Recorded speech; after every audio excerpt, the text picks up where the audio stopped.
नमस्कार, मैं रचना शर्मा चढ़ती कला डैम टीवी देख रहे सभी दर्शकों का स्वागत करती हूं। आप देख रहे हैं हरियाणा के विशेष समाचार। हरियाणा के मुख्यमंत्री मनोहर लाल ने बिजली डिफॉल्टर्स उपभोक्ताओं को राहत देते हुए बिजली सरचार्ज माफी योजना 2022 की घोषणा की। इसके तहत ऐसे उपभोक्ता अपने बकाया मूल राशि का भुगतान एक मुश्त या 3 किश्तों में कर सकते हैं। मुख्यमंत्री प्रेस वार्ता को संबोधित कर रहे थे और इस दौरान मुख्यमंत्री ने कहा कि यह योजना घरेलू, सरकारी, कृषि और अन्य डिफॉल्ट बिजली उपभोक्ताओं पर लागू होगी जो 31 दिसंबर 2021 को और उसके बाद भी डिफॉल्टर चल रहे हैं। उनके अलावा जिन उपभोक्ताओं के बिल विवाद के मामले किसी भी नए फॉर्म में चल रहे हैं, यदि वे मामला वापस ले लेते हैं तो वे भी इस योजना का लाभ उठा सकते हैं। उन्होंने कहा कि यह योजना केवल 3 महीने की अवधि के लिए लागू होगी। मुख्यमंत्री ने घरेलू उपभोक्ताओं के लिए योजना के लाभों के बारे में जानकारी साझा करते हुए कहा कि यदि ऐसे उपभोक्ता अपनी मूल राशि का भुगतान एक मुश्त करते हैं तो उन्हें मूल राशि पर 5% अतिरिक्त डिस्काउंट दिया जाएगा। फ्रीज किए गए सरचार्ज की माफी 6 बिलों के नियमित भुगतान के 7 किश्तों में की जाएगी। मुख्यमंत्री ने कहा कि सरकारी बिजली कनेक्शन सहित सभी अन्य उपभोक्ता वर्गों के लिए विलंब भुगतान सरचार्ज की 10% वार्षिक की साधारण दर से पुनः गणना की जाएगी, जबकि वर्तमान में यह गणना 1.5% मासिक की दर से की जाती है। इस अवसर पर मुख्यमंत्री के मुख्य प्रधान सचिव DS जोशी, मुख्यमंत्री के प्रधान सचिव V उमाशंकर, मुख्यमंत्री के अतिरिक्त प्रधान सचिव डॉक्टर अमित अग्रवाल सहित संबंधित विभागों के प्रशासनिक सचिव मौजूद रहे।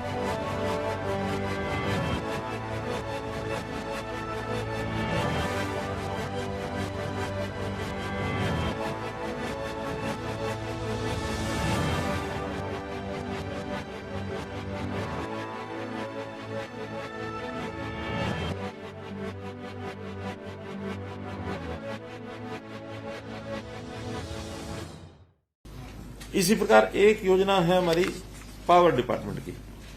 पावर डिपार्टमेंट में वैसे तो हमने 31 दिसंबर 2021 तक उससे पहले रिकवरी की थी और उस रिकवरी में काफी लोगों ने अपने डिफॉल्ट पेमेंट पे कर दी थी और 24 घंटे बिजली हमारा गांव जगमग गांव उसके अंदर वो सब आ भी गए थे, लेकिन फिर भी डिफॉल्टर्स अभी शेष हैं।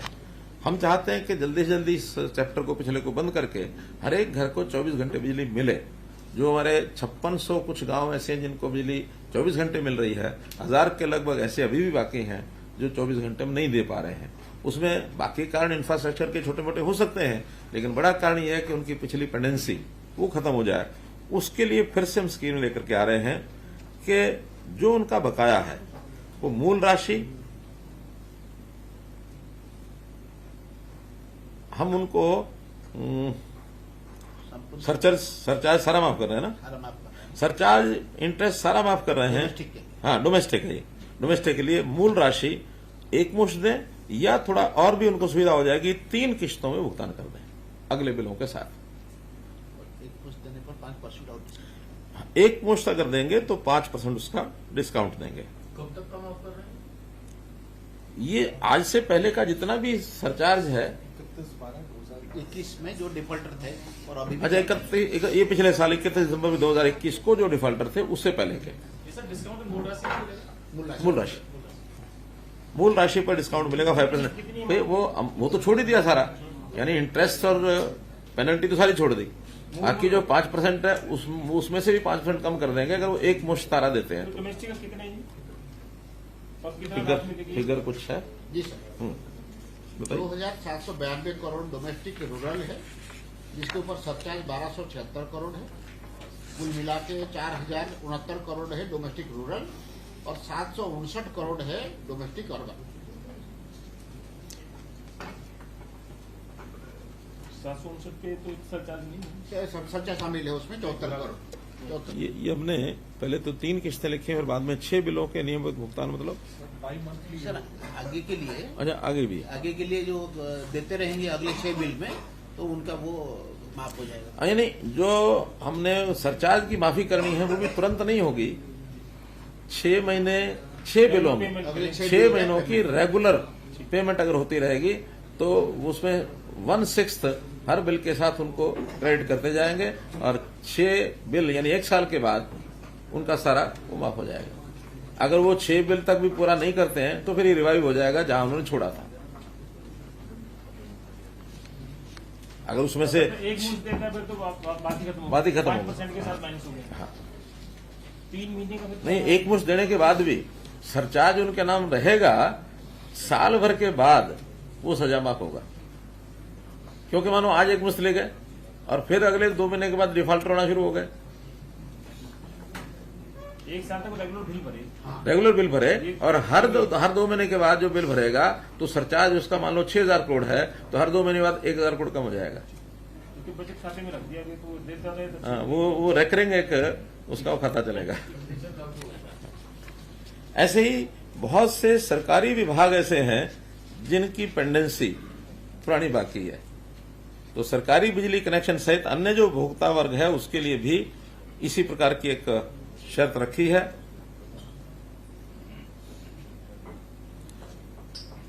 ये सरकारी 10% क्या है? नहीं सर, तो सरकारी में हम पूरा सरचार्ज माफ कर रहे हैं। उसमें 528 करोड़ रुपए प्रिंसिपल अमाउंट है और 95 करोड़ रुपए सरचार्ज है। तो वो 528 करोड़ अगर पेमेंट तुरंत हो जाता है तो ये 95 करोड़ माफ है। तो इनको भी एक 10% वार्षिक दर से अगर वो नहीं भरता है तो नहीं उनका जो पिछला सरचार्ज है उसकी गणना 10% वार्षिक दर से होगी बजाय 18% के। पहले 18% होती थी। सरकार पर भी सरकार ब्याज डालती रहती है। बिजली निगम को फायदा तभी लगता है। बिजली निगम को पैसे चाहिए। बिजली निगम वाले अधिकारी हमारे मजबूत हैं। भारत में इंडोनेशिया की राजदूत इना हग्निग्यास कृष्णामूर्ति ने हरियाणा के मुख्यमंत्री मनोहर लाल से मुख्यमंत्री के आवास पर शिष्टाचार भेंट की। उन्होंने कहा कि भारत और इंडोनेशिया के बीच कई वर्षों से घनिष्ठ सांस्कृतिक और वाणिज्यिक संपर्क रहे हैं। उन्होंने इंडोनेशिया से विभिन्न क्षेत्रों में निवेश की संभावनाएं तलाशने और सहयोग करने पर बल दिया। इंडोनेशिया के राजदूत ने हरियाणा और इंडोनेशिया के बीच द्विपक्षीय संबंधों को मजबूत करने के लिए विभिन्न विषयों पर व्यापक चर्चा की। कृष्णामूर्ति ने कहा कि हम हरियाणा को इंडोनेशिया के फार्मा, एफएमसीजी, मेडिकल और अन्य कमोडिटी जैसे क्षेत्रों में निवेश करने के लिए आमंत्रित करते हैं ताकि हम आपसी विकास के लिए इन क्षेत्रों के विकास में तेजी ला सके। इस मौके पर सीएम मनोहर लाल ने कहा कि हम हरियाणा में हार्ट टू हार्ट मॉडल से काम करने में विश्वास करते हैं। उन्होंने कृष्णमूर्ति को आश्वासन दिया कि निवेश के अन्य क्षेत्रों की खोज की संभावनाओं पर भी दोनों ओर से प्रशासनिक स्तर पर बैठकों में चर्चा की जाएगी। मुख्यमंत्री ने कहा कि हरियाणा में विदेश सहयोग विभाग का गठन किया गया है जिससे युवाओं को विदेशों में भेजने में सहयोग किया जा सके। स्वास्थ्य के क्षेत्र में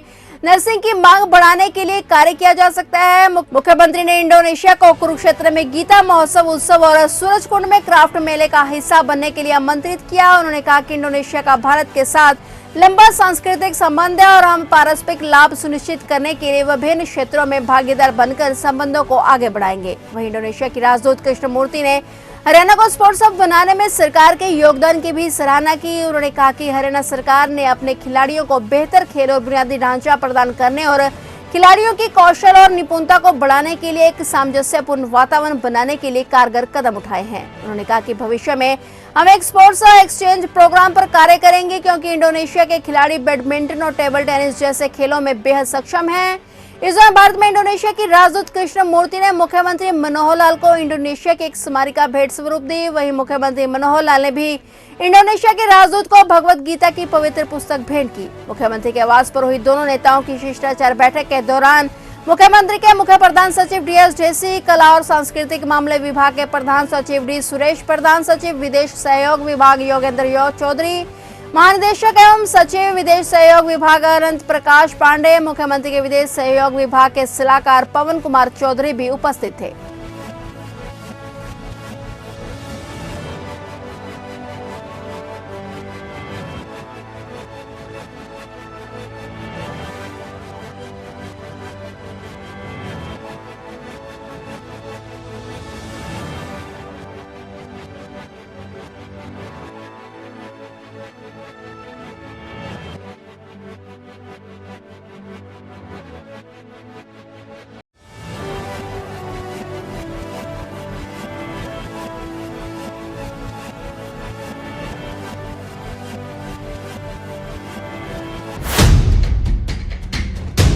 तो ये थे हरियाणा के विशेष समाचार और नए समाचारों के साथ फिर से हाजिर होंगे। तब तक के लिए देखते रहिए चढ़ती कला टाइम टीवी और अब मुझे दीजिए इजाजत। धन्यवाद।